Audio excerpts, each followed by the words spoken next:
Hi, and welcome to the sixth episode in the Silver Lining series Back to Basics. Today, we're going to have an honest conversation about change, arguably the most dependable thing in our lives at the moment. We all know change is inevitable.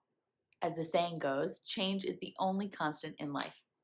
But how we cope with, manage, appraise, and persevere through life's changes is something we consistently need to work on because both change itself and how we manage those changes is, as they say, a fluid situation. And the last 2 years have been one big fluid situation. A fluid situation which has called upon us to be flexible, understanding, patient, and empathetic over and over and over again. Change after change after change. You'd think at this point, change would be something we are all accustomed to. And although we may have reached a point of expecting change and inconsistency, the hardest changes to adjust to are the ones that are out of our control, like a global pandemic or a hurricane, for example.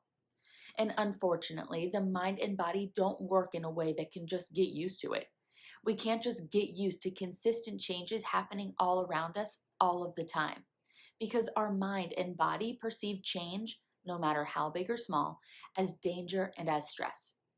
Those danger and stress signals in our brain and body have become chronic and manifest themselves as trouble sleeping, digestive problems, headaches, acne, muscle tension, depression, anxiety, and irritability. Our stress response has been on high alert for a long time now. Typically, our stress response has a clear beginning, middle, and end. Like the classic example goes, you see a lion, you run away from said lion, you find a cave to hide in, and can eventually come out of that cave much calmer and super pumped that you weren't that lion's dinner. But these days, we have been stuck in the middle of that process with no way out or end in sight. How can we get used to change when the changes have been so big and so consistent for so long? We can't. What we have gotten used to is feeling tired, overwhelmed, and burnt out. Me too. And we can no longer expect to self care ourselves out of burnout. Taking care of yourself is important. I 1,000,000% stand by that, encourage that, and support that. But we need more than yoga, face masks, and 5-minute meditations. What we need is community, support, and the space to feel. What we need is a deeper understanding of self awareness. What we need is to recognize that when we feel like we need more grit, what we really need is more help. When we feel like we need more discipline, what we really need is more kindness. Think about that. Instead of asking for help or showing ourselves kindness, our natural tendency is to continue to push through, head down, full speed ahead. That is what we need to address. And those are the cultural norms that we need to work collectively to change. Change is constant. And these last 2 years have been hard, really hard. But none of us are alone in that. And there is an intense safety in shared experiences. Change is difficult because it can challenge how we think, how we work, the quality of our relationships, our physical security, and our sense of identity. When change happens, we usually react and respond to change in stages. First, shock and disorientation. Second, anger and other emotional responses. Third, coming to terms with our new normal. Fourth, acceptance and moving forward. But our progression through these stages is rarely simple or linear. We might get stuck in one stage or advance quickly but then regress. And there's often no clear cut, decisive move from one stage to another. Shock can turn to anger, for example, with no obvious break or shift between the two. So they're called stages, but in reality, it is a fluid process, one which we experience during times of uncertainty and with heightened emotions, which makes it all that much more challenging to recognize how we process, experience, cope, and manage change. And all that more difficult to recognize which stage of processing we are in and when. But what I like about thinking about processing in stages is that it reminds us that each stage, like each change, is a moment in time. Knowing that it is a process, a journey, if you will, serves to remind us that nothing lasts forever. It is super powerful to then view change as moments in time rather than culminating events. Moments in time. Even though the last 2 years has felt like one big moment, stick with me here. I was recently listening to Simon Sinek's podcast called A Bit of Optimism. And on this episode, he was talking about his most recent book, The Infinite Game. And he was discussing a new mindset that he has adopted since writing his book, viewing every experience as a moment in time. For example, something bad happens, and he says, "What can I learn from this?" And something good happens, and he says, "This too will pass."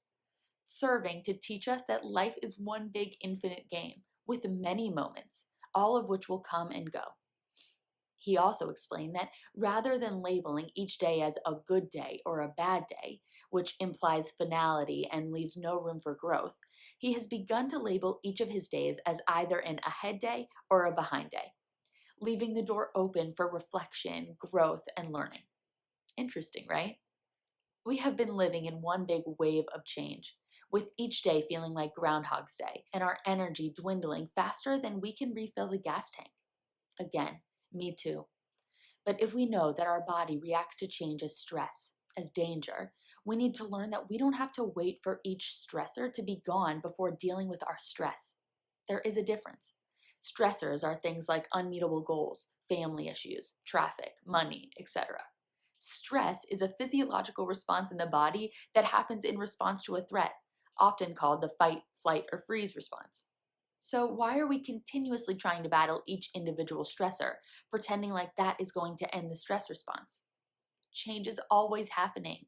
It's us who resists it and holds on very tightly to what we know, causing ourselves extra suffering and prolonging our stress response. So, how can we do better for ourselves? How can we learn to cope and manage differently? Here are my top 4 tips. 1. Take time to reflect. With today's jam-packed schedules, most people don't take time to mourn what they're losing or have lost before diving into something new. Rather than numb feelings of sadness with new distractions, give your thoughts a voice. Ask your feelings. Why are you there? What do you need from me? 2. Don't stress about stress. Our beliefs about stress matter. As Stanford psychologist Kelly McGonigal argues in The Upside of Stress, your reaction to stress has a greater impact on your health and success than the stress itself. If you believe stress kills you, it will. If you believe stress is trying to carry you over a big obstacle or through a challenging situation, you'll become more resilient and may even live longer. You're allowed to be stressed. 3. Create comfort when you need it. I know I said we can't self-care ourselves out of burnout, but that doesn't mean we should stop trying. Incorporate stress-relieving and enjoyable activities into your day, whether that's listening to your favorite music, calling a friend, going to the gym, or taking a warm bath. It doesn't matter what you do as long as it's comforting to you and healthy. 4. Practice gratitude. Practicing gratitude can go a long way towards making you feel less depleted. Even during difficult times, things like noticing a starry sky or beautiful sunset or watching a colorful butterfly can act almost like a reset button for your mind.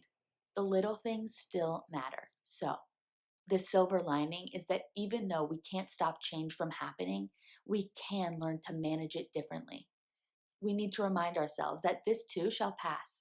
So ask yourself, how can it help me to grow?